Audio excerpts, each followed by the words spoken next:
Olá pessoal, bem-vindos a Longform e estou aqui com o Luiz Montijo. É uma honra, um prazer entrevistá-lo. Obrigado. Luiz Montijo, por favor, se apresente. Fala galera, sou Luiz Montijo, sou produtor do Esporte Espetacular da TV Globo, tenho 4 anos já de Globo, quase 5, e também sou coordenador do núcleo acadêmico de esporte da Unifaixa. Bom, obrigado primeiramente, Luiz, por estar concedendo essa entrevista, um dos especialistas para essa Longform.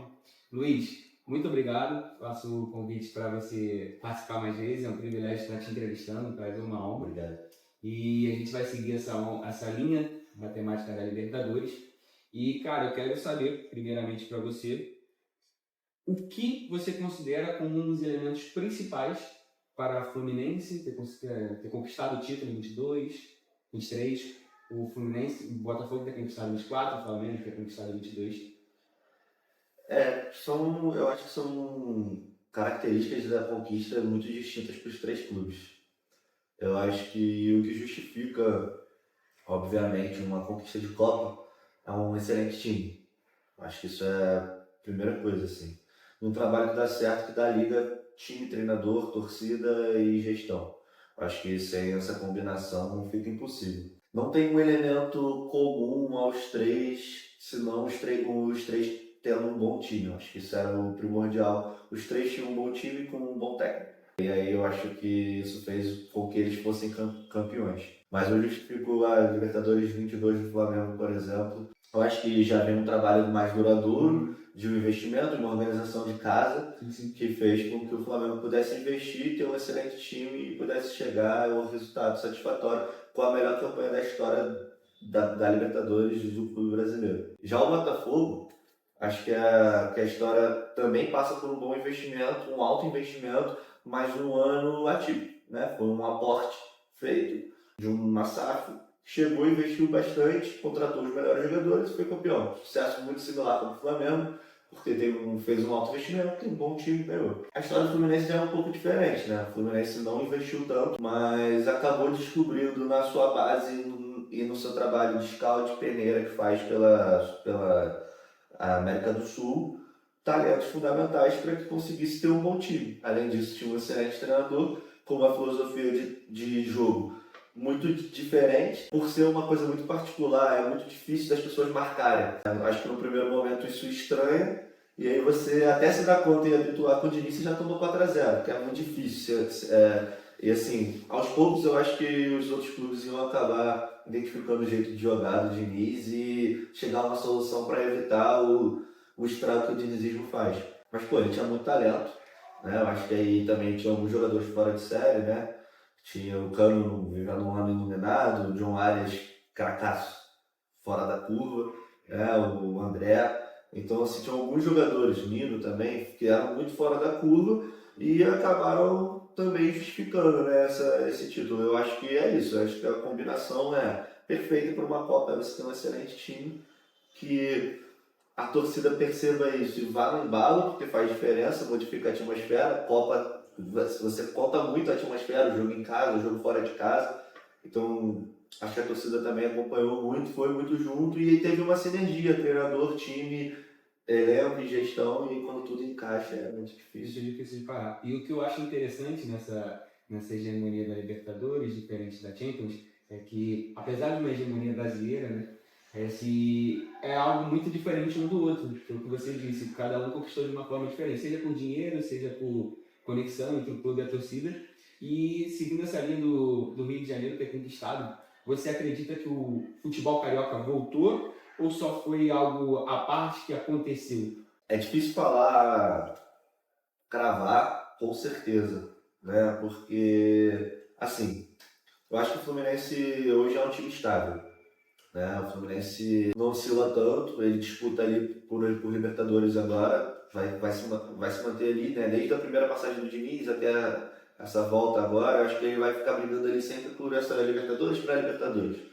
Eu acho que pelo orçamento que tem, pela força que tem, de camisa que tem, de torcida, é um time que vai estar sempre disputando ali pela parte alta da tabela, mas nem sempre brigando pelo título do Brasileirão, que exige uma regularidade e um elenco maior. para isso precisa de um investimento maior e o Fluminense não tem uma situação financeira tão boa para ter um elenco muito vasto com excelentes peças.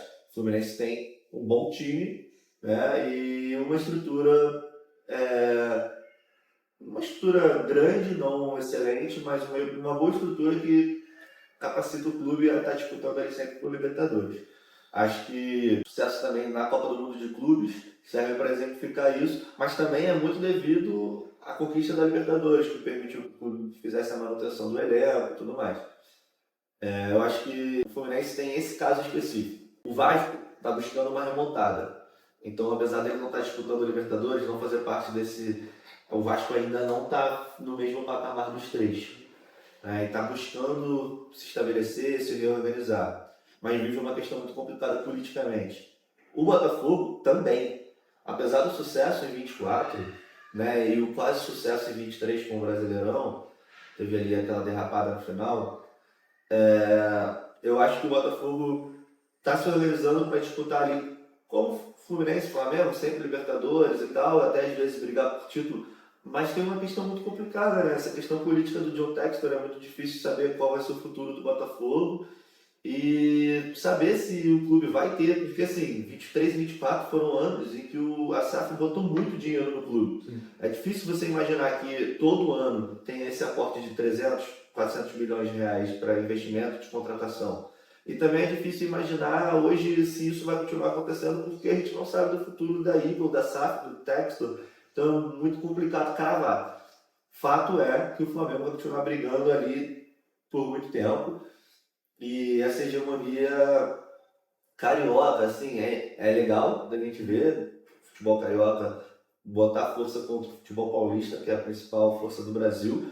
Basta você ver a quantidade de clubes que tem na Série A e na Série B, é predominante mesmo, mas eu não sei se isso é duradouro ou se isso é uma fase momentânea, sabe? O Fluminense já não está vivendo um grande ano como viveu anteriormente e o Botafogo também não. O Flamengo continua ali por conta de investimento, e aí eu acho que chegou num patamar que para cair é muito difícil, né? Porque o elenco é muito bom, o dinheiro está sempre correndo ali, então fica muito difícil você perder essa disputa. Acho que o Flamengo vai estar sempre disputando. Não quer dizer que vai ganhar todo ano, não quer dizer que vai chegar na final todo ano, semifinal todo ano, vai fracassar em algum momento, até porque outros clubes podem chegar e existem outros clubes brigando, mas no momento hoje, eu acho que sim, o futebol carioca está melhor que o futebol paulista, porque você tem o São Paulo, o Palmeiras muito bem, o São Paulo brigando por um meio de tabela ali, e o Corinthians e o Santos que você não consegue entender, mas aí também não dá para esquecer do Mirassol, que está fazendo uma campanha histórica e assim, chegando ali para brigar e possivelmente vai estar na Libertadores no ano que vem.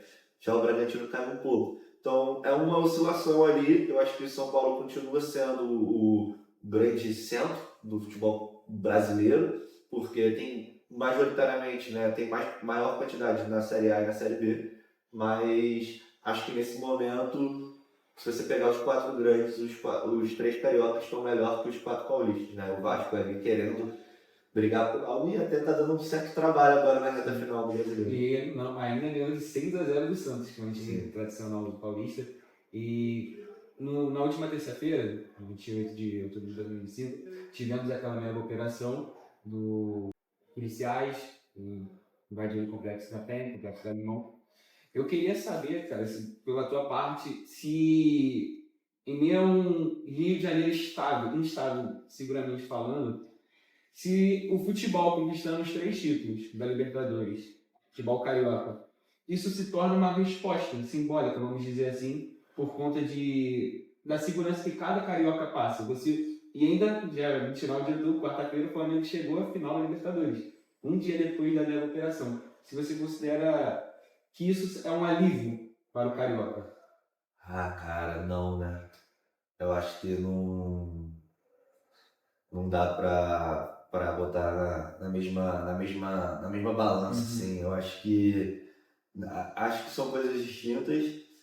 Acho que o jogo faz parte, né, do nosso contexto social carioca. Acho que o carioca respira mais o futebol e mais o Maracanã e São Januário e o Newton Santos. Acho que a gente tem essa mística, faz parte da nossa identidade, da nossa personalidade. Mas eu acho que o que aconteceu terça-feira Algo à parte, né? ele é muito fora da curva, assim. Eu acho que o Brasil em torno do futebol. Uhum. E ele escreve um livro que se chama O Declínio da Pátria de Chuteiras.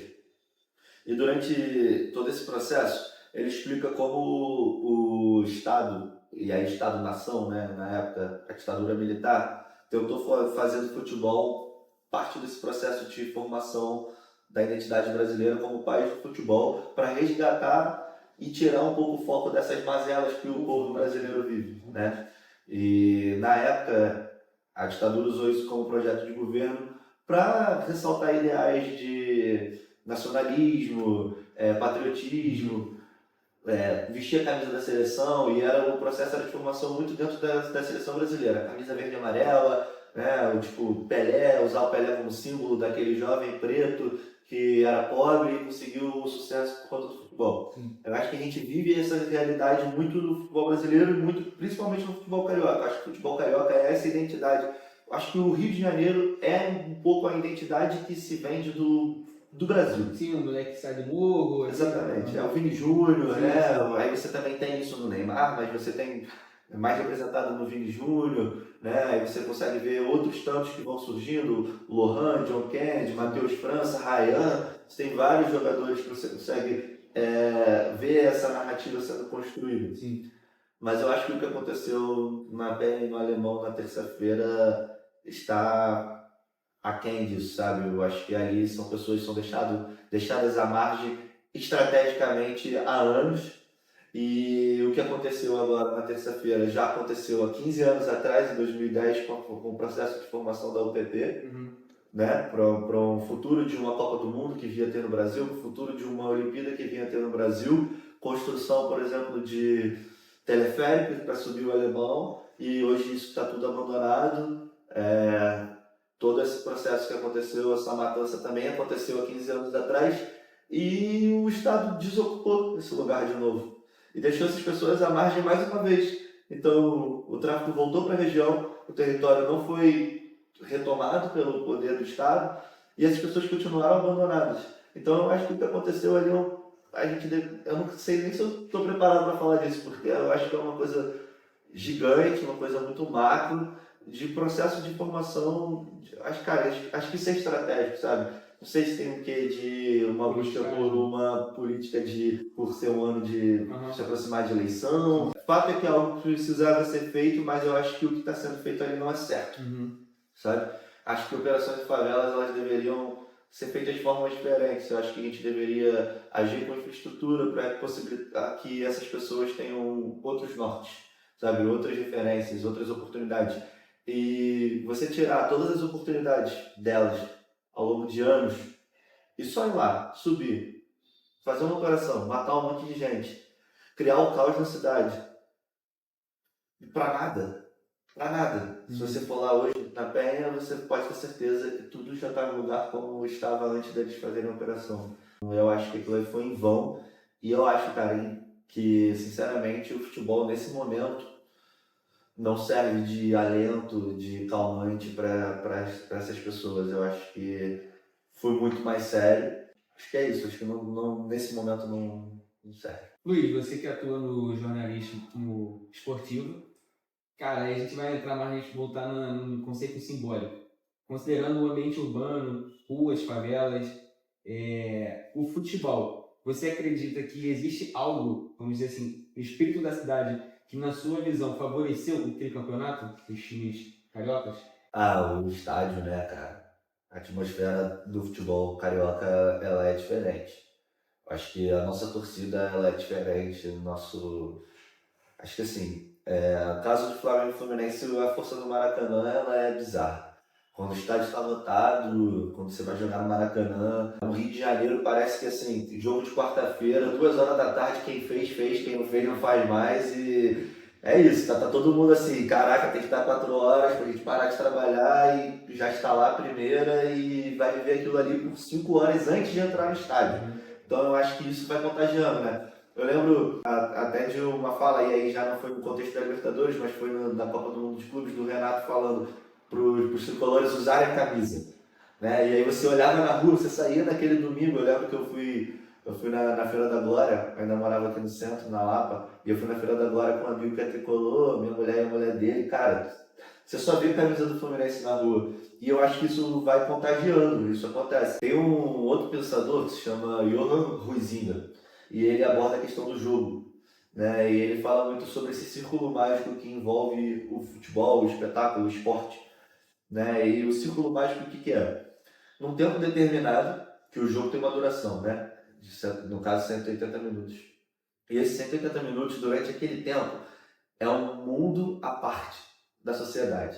Ali tem um contexto próprio de vestimenta, de músicas, de gritos, de regras próprias daquele círculo mágico que você está envolvido, né? Ali tem um contexto social, um fenômeno social acontecendo que rege sobre as próprias regras.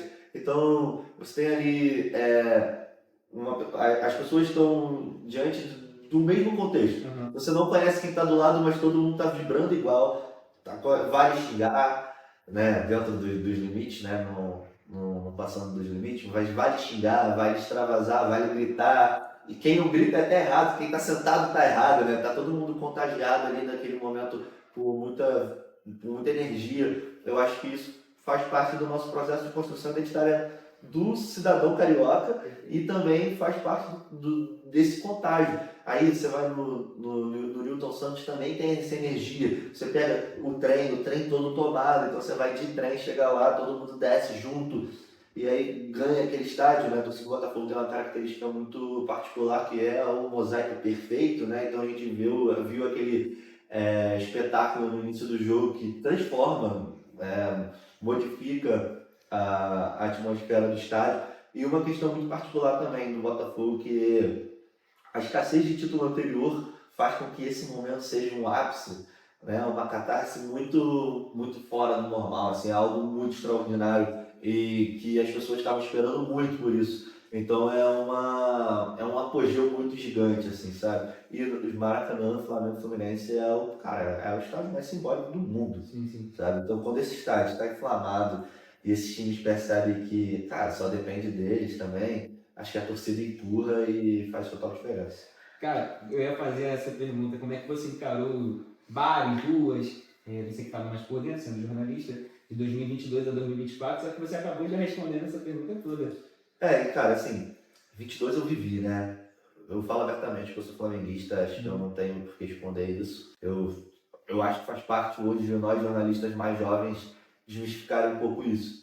Todo mundo que vai trabalhar no jornalismo esportivo vai trabalhar porque tem uma paixão por um esporte, por um clube. Sim. Então, todo mundo que se envolve com o esporte é porque ama algum clube, tem algum sentimento por alguma torcida, por alguma coisa. Então, eu acho que a gente tem que desmistificar um pouco isso, porque, cara, a gente trabalha, a gente é profissional, entendeu? No momento, cara, por exemplo, fazer uma pauta do Botafogo, em 23 ainda, o Botafogo estava brigando por um título e eu queria que o Botafogo ganhasse, pô, mesmo sendo Flamengo, porque era melhor para minha pauta, sabe? Naquele momento você está pensando no que é melhor para o seu trabalho, então você está trabalhando ali como profissional, você está aplicando da sua isenção, da sua imparcialidade ali para você fazer o melhor do seu trabalho. Mas em 22 eu vivi o Maracanã, como eu vivi em 19, como estou vivendo em 25, como vivo desde 2013, como sócio torcedor mesmo. É uma coisa surreal, assim. Como eu falei, parece que você fica esperando você sair do trabalho para você trocar de roupa, vestir aquela carapuça ali, e você se sente parte daquele time, né? Você tá ali empurrando tudo. Você joga junto, realmente. E foi isso, cara. Botafogo em 24. Cara, meu irmão, tu via a camisa do Botafogo em qualquer lugar, sabe? Parecia pombo na cidade do Rio. Tinha em todo lugar. E Fluminense também, cara. Acho que os bares muito contagiados. Eu vi a final da Libertadores do Fluminense num bar na Lapa. Irmão, parecia que só tinha tricolor na cidade e tava todo mundo tomado ali. Depois eu morava em cima, né, da onde foi a festa, ali na Cinelândia. Né? Morava na Carioca, morava do lado da Petrobras ali. Então a festa do Fluminense passando embaixo da minha rua ali, cara. Tipo assim, isso contagia muito, né? Eu acho que o carioca, ele respira festa, Sim. ele respira samba. Acho que samba tem uma conexão muito forte com o futebol. Até na nossa arquibancada, o nosso ritmo majoritariamente é batida de samba, a gente toca essa levada de samba. Tem as barras bravas agora, né? O Fluminense tem a Bravo, né? A Nação 12 e a urubuzada na torcida do Flamengo, não sei o nome na torcida do Botafogo, mas acredito também que tenha, que é um ritmo mais argentino, mas eu acho que o futebol carioca tem essa conexão samba, carnaval, futebol, então você percebe que a cidade se modifica, aí é só um clube chegar na final, ou ter um jogo de final de semana, às vezes pode ser um jogo básico de carioca, mas a gente tem essa energia, eu acho que isso foi muito construído por conta dos campeonatos estaduais, né, que historicamente você tinha a final na quarta-feira de cinzas.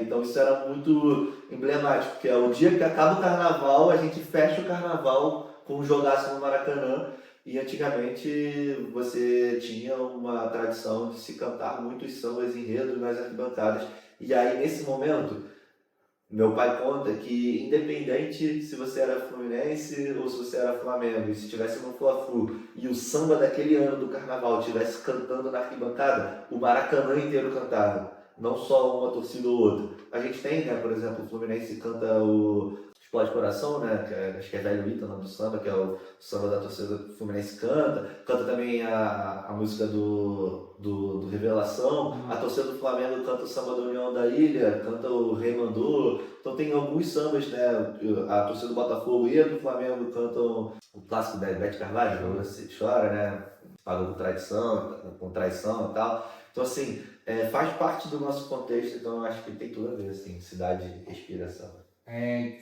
Como você especificou o caso do Flamengo de 2025, acredito que 2019 foi muito algo à parte, mas tratando dos anos consecutivos, de 22, 23, 24, o que você considera que está com mais expectativas de 22 comparado a esse ano possível tetracampeão Flamengo? Cara, é difícil cravar, né? Porque eu acho que os dois clubes que estão disputando essa final, eles têm histórias muito parecidas. Clubes que se organizaram financeiramente e vão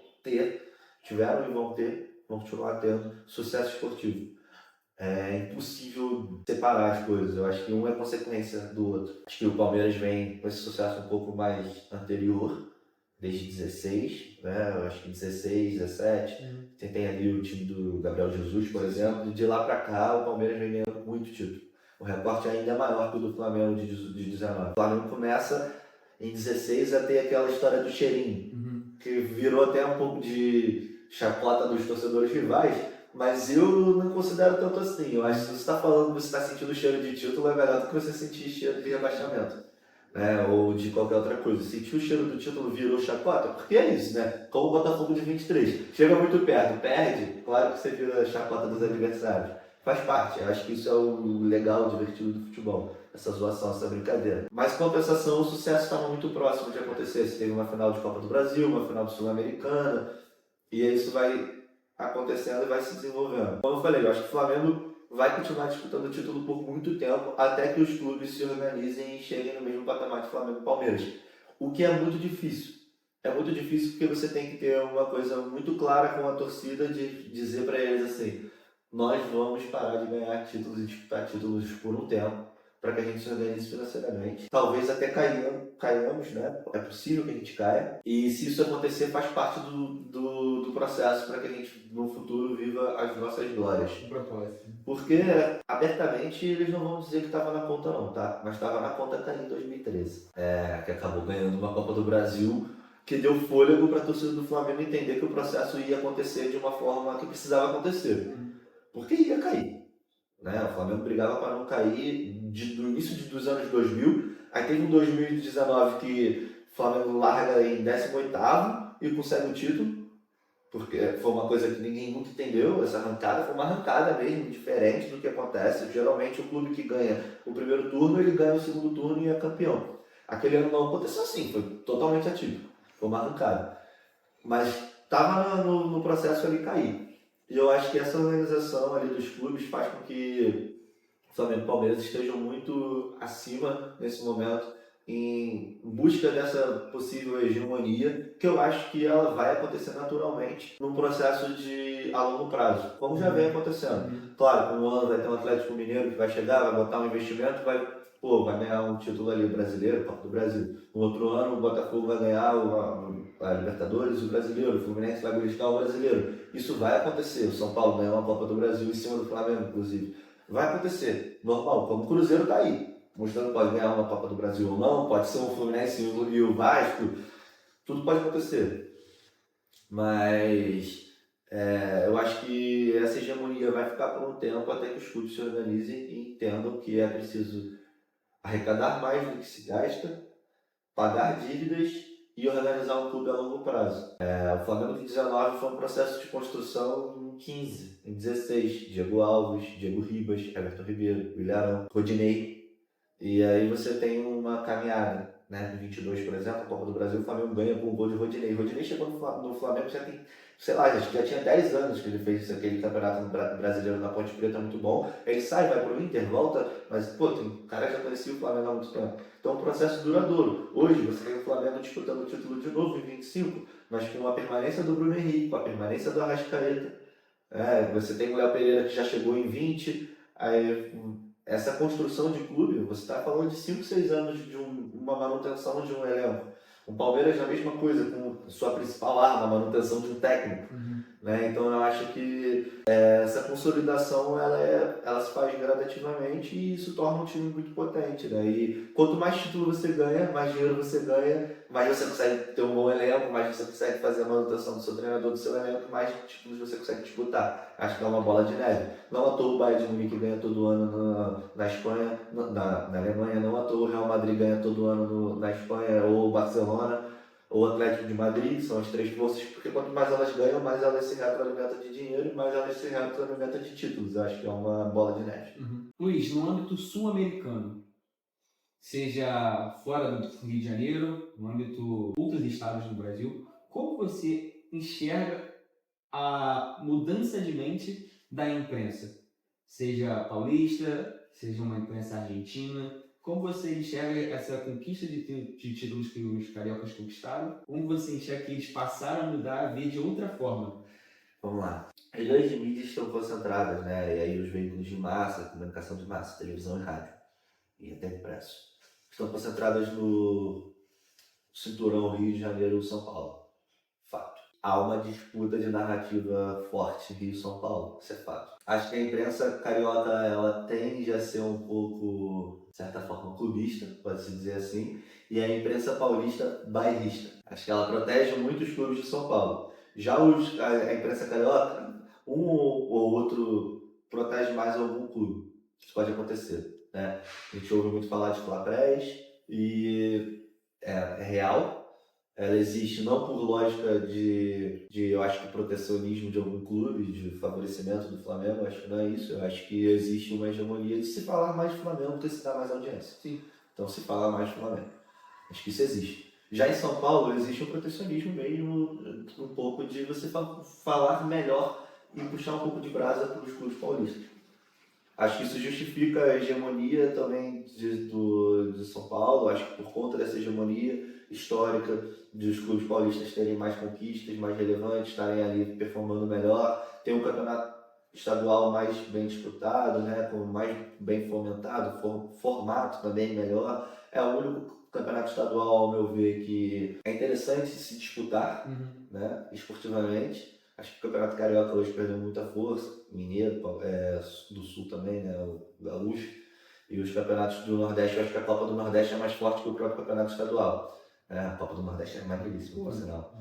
Então eu acho que o Campeonato Estadual ele acabou sendo um pouco enfraquecido. E eu sinto que tem essa lógica, assim, por São Paulo ter um campeonato muito forte local. Acho que tem essa questão do protecionismo de nós temos o melhor futebol do Brasil, sabe? Acho que existe isso. Mas assim, de certa forma, trabalho numa empresa nacional, né? E a minha empresa, como ela é nacional e a maior da América Latina, né, a Globo, ela busca tratar os clubes de uma forma muito igual, assim, sabe? Acho que quando o clube chega nessa fase final, a cobertura ela intensifica da mesma forma, sabe? Acho que a gente teve uma cobertura forte da Libertadores do Fluminense, uma cobertura forte dos títulos do Botafogo, da Libertadores do Botafogo, e uma cobertura também muito forte da conquista do Flamengo. Eu acho que a grande diferença nisso tudo se dá pelo fato do Flamengo, como ele movimenta uma massa muito grande. Você tem uma divulgação de informação muito grande, até de conteúdo que nem é criado muito pela imprensa. Os próprios torcedores hoje, como a gente tem as redes sociais, né, eles amplificam muito esse debate, porque eles tomam as redes de uma forma que isso acaba ganhando um destaque muito grande. Vale para todos, mas como o Flamengo tem mais torcida, eu acho que isso amplifica ainda mais. Eu sinto, de certa forma, que há uma rejeição fora do Brasil com os clubes brasileiros, né? Eu acho que eles estão um pouco cansados de ver os brasileiros ganhando, principalmente os argentinos, porque eles dominavam essa competição até anos atrás, até 6 anos atrás, eles dominavam a Libertadores. Até 7 anos atrás, na verdade, que eu acho que o Brasil vem ganhando desde o Grêmio, se eu não me engano. Acho que foi o Grêmio. Mas teve o River ali. Teve o River no meio, e aí depois 19 Flamengo, aí 20 Palmeiras, e assim por diante. E com finais de brasileiros. Teve Palmeiras e Santos, Flamengo e Palmeiras, Flamengo e Atlético Paranaense, e assim vai. Então eu acho que essa construção, ela talvez tenha uma rejeição lá de fora, mas isso é uma resposta do processo do futebol brasileiro e da nossa economia. Eu acho que a gente hoje é mais forte que todos os clubes sul-americanos. Acho que a nossa moeda é mais forte, a gente financeiramente é mais forte e os clubes daqui têm mais investimento, inclusive para peneirar os melhores atletas dos nossos vizinhos. Sim. Então a gente acaba tendo essa hegemonia, mas assim, eu não sinto o comportamento da imprensa um pouco delicado de dizer, porque eu não conheço a imprensa lá de fora, assim, para poder falar a fundo sobre isso. Tem o Rafael Sibila, que mora na Argentina já há bastante tempo, correspondente do Sport TV lá, da Globo, está sempre trazendo esse cenário. Os argentinos estão sempre muito otimistas com os títulos, né? São muito passionais. Na verdade, quem rivaliza com os brasileiros hoje são os argentinos. De certa forma, o River e o Racing e o Boca, mesmo o Boca e o Racing tendo menos investimento, porque o River é um clube muito rico, mas eles rivalizam e eles estão sempre muito confiantes. A questão é que a gente tem chegado, tem tido embates também entre argentinos nas semifinais, o que prejudica um pouco a eles, e tem tido também finais brasileiras, e com certeza isso deve gerar uma certa frustração por eles não estarem conquistando o título, apesar deles terem, por exemplo, conquistado o título com a seleção, né? Sim. Com a seleção eles foram campeões do mundo. Talvez eles até joguem o futebol mais bonito hoje, o melhor futebol da América do Sul, seja da seleção argentina. Mas em termos de clubes, eu acho que a gente está melhor. E eu acho que também tem uma questão da quantidade do formato, né? A Libertadores ela ampliou muito a quantidade de vaga. Então, como ela hoje é uma competição muito maior, para ela ser mais lucrativa para a Conmebol, acaba que ela dá muita vaga para brasileiro. E, cara, nosso campeonato brasileiro, quando você começa o ano, você pode dizer ali que tem 10 clubes que podem ser campeões. Porque a gente tem 12, 14, 16 clubes gigantes na Série A. Então, cara, não é jogo fácil. O Flamengo vai jogar com o Bahia? Não é jogo fácil. O Flamengo vai jogar com Fortaleza? Esse ano o Fortaleza tá mal, mas antes não tava. Chegou a final do Sul-Americano aí. Sabe? O Palmeiras vai enfrentar o Juventude em Caxias. Foi 2-0, podia ter escorregado, entendeu? Pode. Você vai lá, às vezes tá chovendo, o campo tá meio ruim e você escorrega. O que não é considerado gigante esse ano, o Mirassol, tá lá em 7.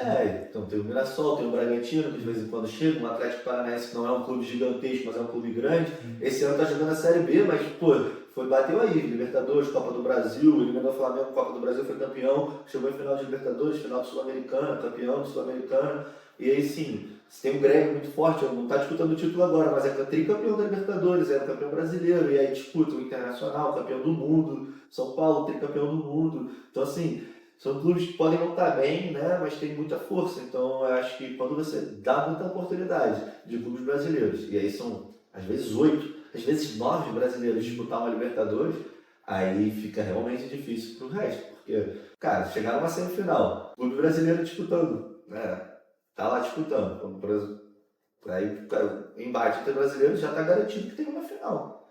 E aí você pega uma quartas, tem 3 clubes brasileiros, possivelmente tu vai ter uma na final, então assim, essa hegemonia vai ficar pelo formato. E aí, até que a nossa economia se organize e aí digo, a América inteira do Sul se organize, os clubes começam a ter fôlego, fomentar a modalidade, né? Usar o futebol como ferramenta de educação, de transformação social, para que aí a gente consiga ter uma economia melhor como país e se consolidar e que a gente possa ver times do Peru, da Venezuela, da Bolívia disputando título, o que não é a realidade hoje, porque financeiramente estão muito abaixo. Excelente. E agora, para encerrar mesmo, em termos de legado histórico, qual marca e símbolo vai se deixar como legado perante essas 5 finais, que foi um recorde que a gente conquistou agora, de 5 finais cariocas que chegamos? É difícil falar de legado, né? Não consigo te apontar nem, por exemplo, o que se repetiu 3 vezes agora foi 4, né? Flamengo. Por exemplo, qual é o legado que 19 deixou para o futebol brasileiro? Eu acho que deixa assim, quando a gente tem essa hegemonia, a gente deixa uma presença muito forte para os nossos vizinhos sul-americanos, mostrando para eles que o futebol brasileiro é potência, continua sendo potência. Mas é difícil a gente analisar um legado porque a gente vê um continente em que o Brasil e a Argentina dominam, mas que os nossos vizinhos são muito abaixo. Então fica difícil você botar num grau comparativo de exigência, né? E apesar disso tudo, apesar dessa hegemonia carioca, a gente não tem uma união carioca dos clubes, né? Se os presidentes de clubes cariocas estivessem pensando em fortalecer o futebol carioca, aí a gente podia falar de legado. Mas todos eles só pensam no próprio umbigo. Todos. Tá? Não vou puxar a brasa para nenhum aqui. Todos. Todos só pensam no próprio umbigo. E se você olhar nacionalmente, isso se estende a todos. Todo mundo quer o próprio favorecimento, todo mundo quer que o seu clube seja beneficiado, todo mundo quer que sua federação seja favorecida, mas que nunca o seu rival seja favorecido em relação a você. Posso dar um exemplo, como por exemplo o Flamengo com a questão de direito de transmissão. Sempre acha que tem que ganhar muito mais que todos. Talvez ele tenha que ganhar um pouco mais. Talvez, mas não tanto quanto ele acha que ele tem que ganhar. Mas essa discussão ela é muito mais profunda. Em compensação, né, a gente vê também a narrativa do John Textor dizendo em 23 que o Botafogo foi roubado, né, que os jogos foram manipulados. Em 24 ele não disse isso, quando ele foi campeão. Né? E a gente consegue perceber que existe cada um brigando por si sempre, né? E nunca por uma totalidade. Eu acho que se os clubes estivessem pensando em realmente fortalecer uma liga brasileira, em todos agindo em conjunto em prol da modalidade, do fomento de uma categoria de base, de investimento em base, de investimento na modalidade como um todo, né? Da gente ter profissionalização da arbitragem, gramados de grama, né? Grama natural, mas bons gramados, porque também tem gramados de grama natural e gramados horríveis que não permite que a prática do futebol seja boa, também é complicado.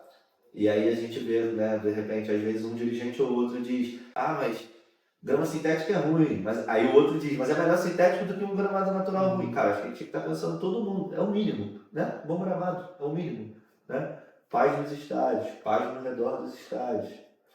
Um fomento de uma modalidade feminina, que eu acho que também é super importante, porque você fortalece a questão da relação com os clubes, né?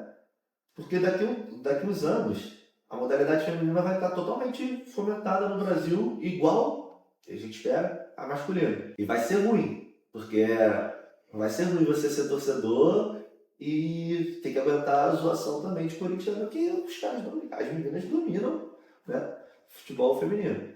Então assim, enquanto a gente não fomentar, não agir em conjunto, pensando em prol do produto, eu acho que a gente não vai ter um legado.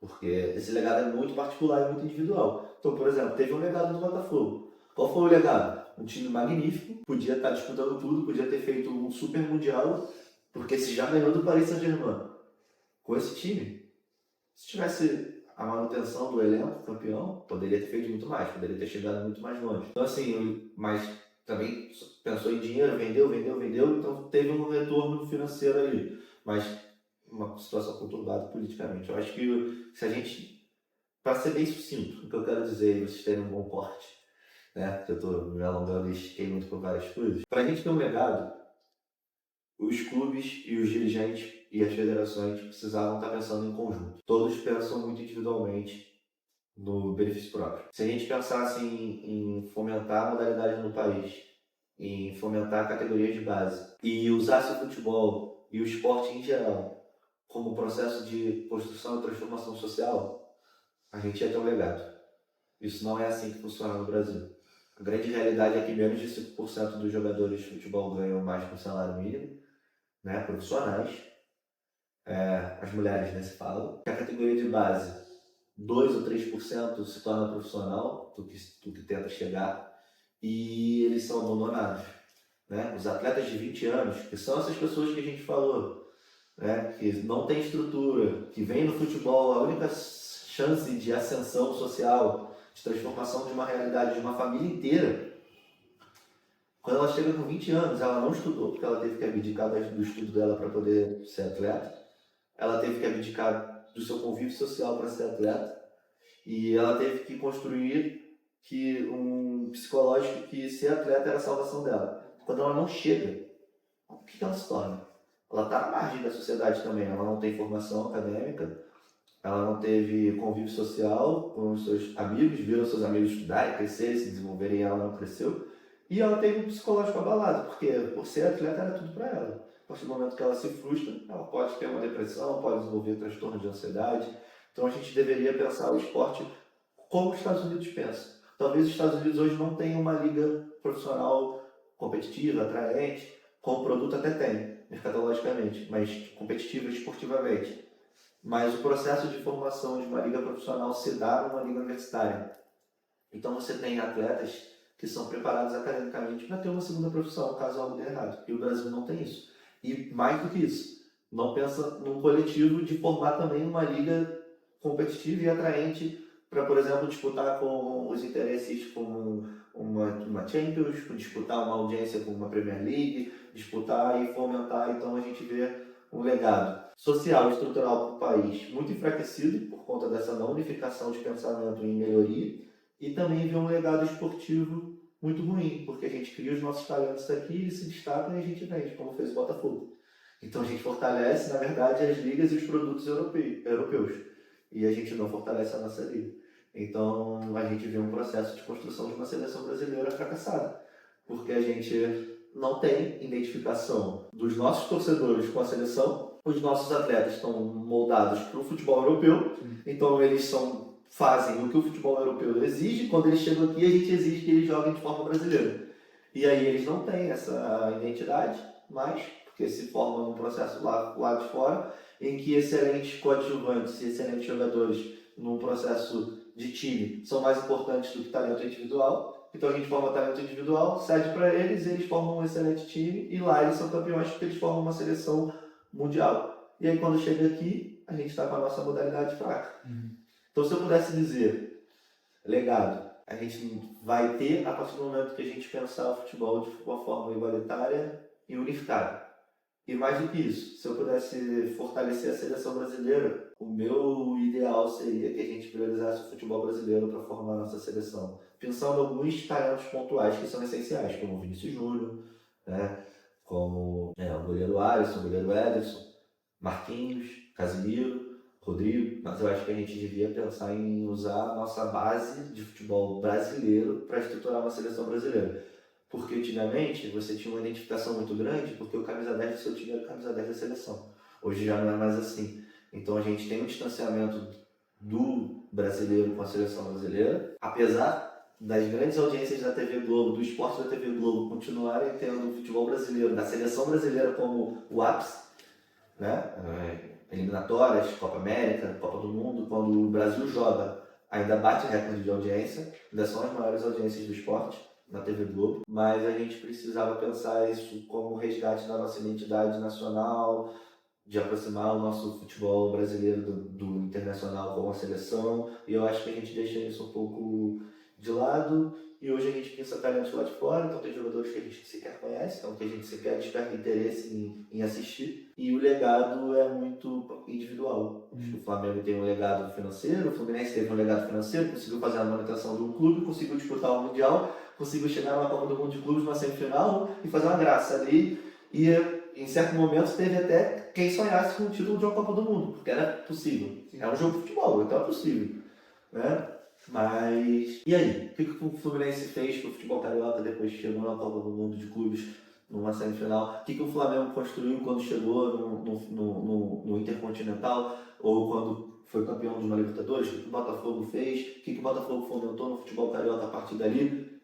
Pelo contrário, esses clubes ganham, têm sucesso e enfraquecem o seu estadual, joga com time de sub-20, joga com time reserva, porque não é interessante realmente, lucrativamente não é. Você vai botar um jogador ali para jogar, o jogador custa 1 milhão, aí ele se machuca, você perde a temporada inteira do seu principal jogador. Ou então você joga com força máxima, você não ganha, perde para o rival, todo técnico é demitido. Realmente é muito complicado, né? E aí, acho que é isso. Acho que a gente precisa passar por um processo de reformulação de calendário, de distribuição melhor dessa cota de direitos de transmissão, de pensar no produto, na profissionalização da arbitragem, nos melhores recursos de árbitro de vídeo, como por exemplo o semiautomático, para a gente ter um impedimento claro, regra, né? Tá ali chip na bola, entrou, não entrou, gol, no gol, isso é muito óbvio. A gente tem que ter todas essas ferramentas, que a gente tem condição de fazer isso no Brasil, né? De unificar estádios, grama natural, boa, para que se pratique o melhor futebol possível, para que aí sim a gente tenha esse legado, porque senão ele é só individual.